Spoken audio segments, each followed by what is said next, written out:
Hi guys, it's always close up after I click record, so it shocks me.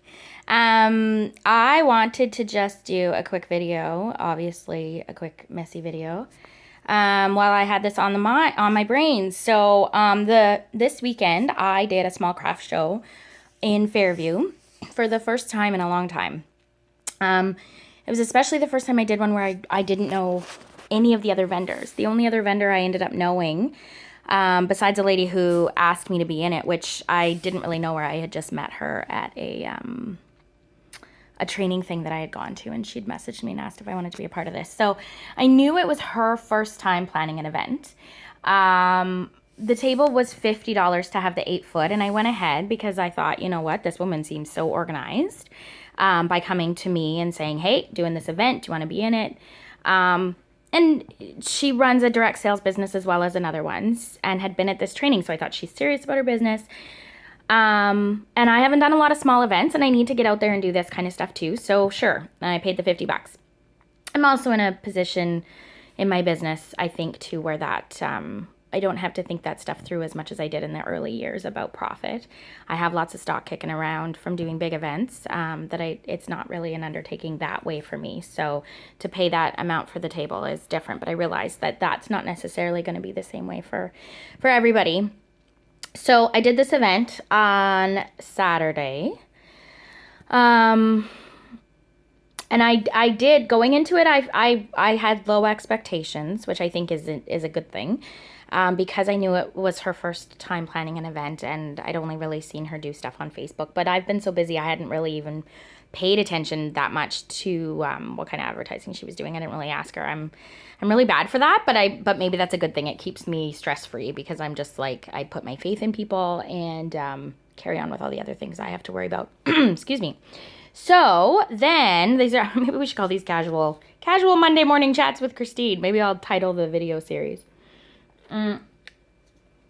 with my tea. So then I went. Right. So I was really tired. Pulled my back in the morning of, as I was carrying the bags of stock up the stairs.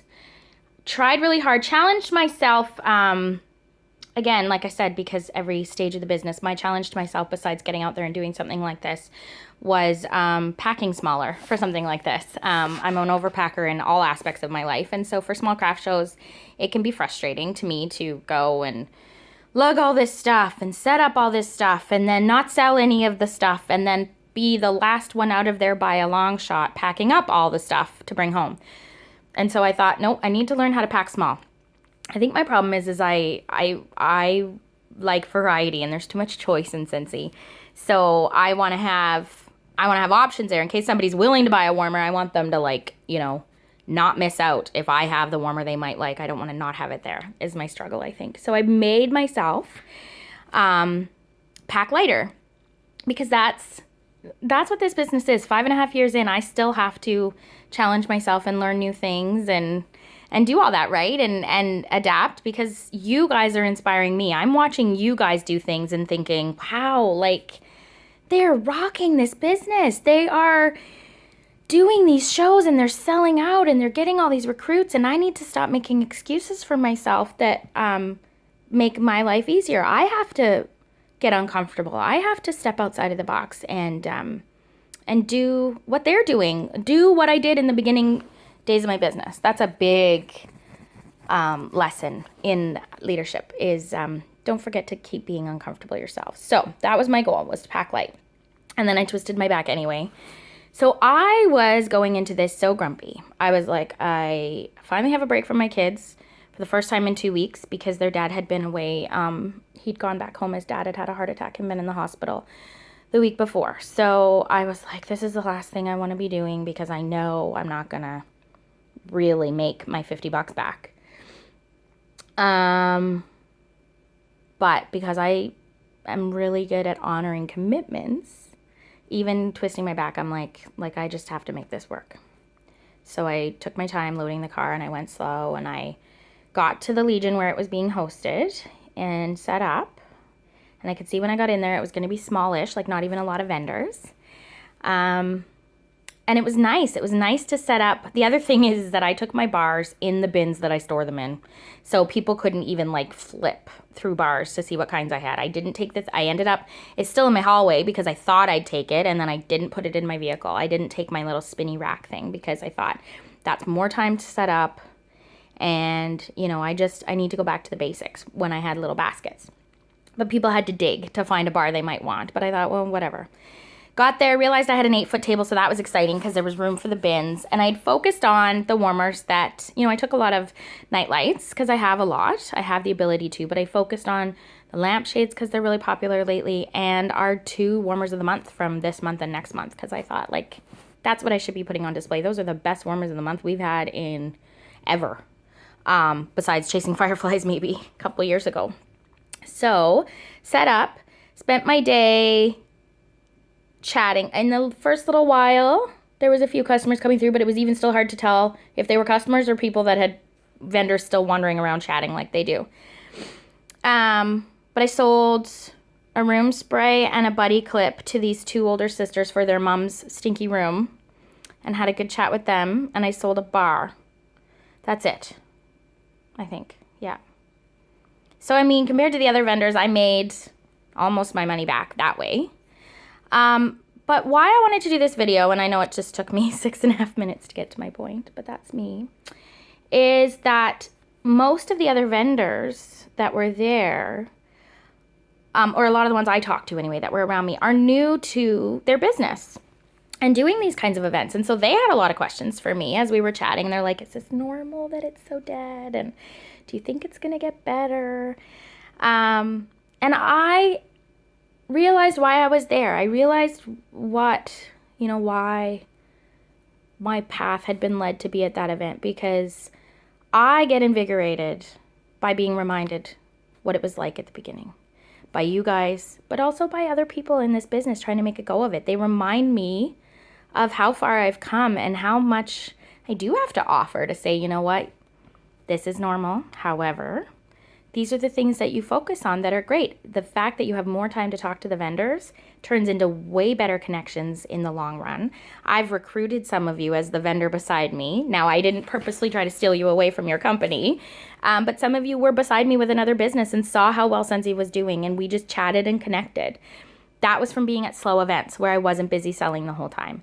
Lots of you have done the same, have gotten recruits that way, or have found your way to Sensi because you went to an event as one of the few customers and really spent some time talking to the Sensi girl and ended up booking a party, which led to you joining this business. You never know what connection you're going to make. Now, those 2 ladies that bought stuff from me, they stopped by saying, oh my God, we should have a party, like right away. And so they took my info. I didn't push them. I mean, I still mentioned it, but I didn't push them, and I didn't book a party with them. But they bought, which was cool, because not a lot of people that are newer to Sensi or thinking of hosting are going to buy. And they're especially not going to buy like a buddy clip or something that's, not a typical product to sell.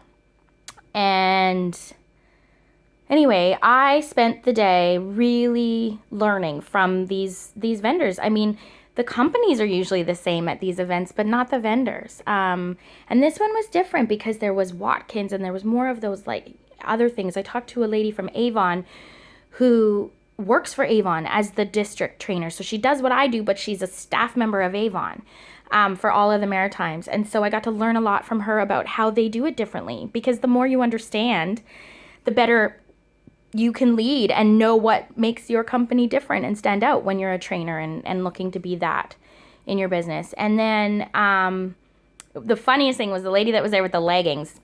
I went up to look at the leggings and her prices, and I said, you look familiar. And she said, so do you. And I looked up at her poster and saw her name, and I went, oh my God, you're one of my hosts from years ago. And she still kind of looked at me for what, because she didn't know where I'd come from. I said, Sensi. I said, and she went, oh, and then I laughed and I said, I've got glasses now. I just got them a week ago. That makes me look different. She's like, yeah, and your hair's longer. So I ended up getting to spend a lot of time chatting with her too, because I'm a horrible follow-up, call my customers, and she lives far and in an area where, she said, I'm at a Sensi party every month, it feels like, so I don't ever need stuff. Because she's supporting her friends who are hosting, and that's how this business works too. And so it was so nice to make that connection with her again And be able to show her like where my business has come since, because she's now, stepped into a direct sales industry herself, and we chatted about our kids and ADHD. And anyway, 10 minutes in, my point is you have to be open to looking for the purpose, because sometimes the purpose has nothing to do with why you thought you were going to do something. You may have gone to a play group because you thought it was a good idea to get out of the house and be there for your kid, and it can turn into the best business connection of your life. You may go do something that you think is supposed to be all about your business, and it turns into the best personal connection of your life. But really, we just have to be open to that, and we have to keep a good attitude. There were people that packed up early. We all packed up early. We didn't stick it out till 4. It really was dead. And they usually slow down at the end. And the lady that planned it came around and talked to a bunch of us about lessons learned, and, what she wants to involve anybody that's interested in a fall one, and in discussing ideas and working it together. And I was able to give her reassurance that, there's good things about today too. It's okay. Don't feel like you let us down. And, yeah, just lots of other great conversations. And if I hadn't gone because I had made it just about how much money I would have made, or if I'd been frustrated and packed up early and left, I would have missed out on some of the conversations towards the end of the day. And really, if I'd stayed home, I would have watched Netflix and not cleaned my house like I knew I should have, and wasted the day away too, and not gotten out and been around people. So yeah, it was a big moment for me, and I wanted to share it with you guys, because I think that that's an important lesson to know at every stage of our business. Just give it a try. Don't give up and be negative and decide that something has been a waste until you, just don't ever feel like that, because it could be months before you realize the outcome that was meant to come from that day. Things can take a long time before it happens, but that connection started way back then at that other moment and that other decision that you had. So that's my Monday motivation for you guys. Hope you all had great weekends and are gonna rock this last week of the month. And if you listened this long, I'm impressed. And let me know if you want me to keep doing these ramblings.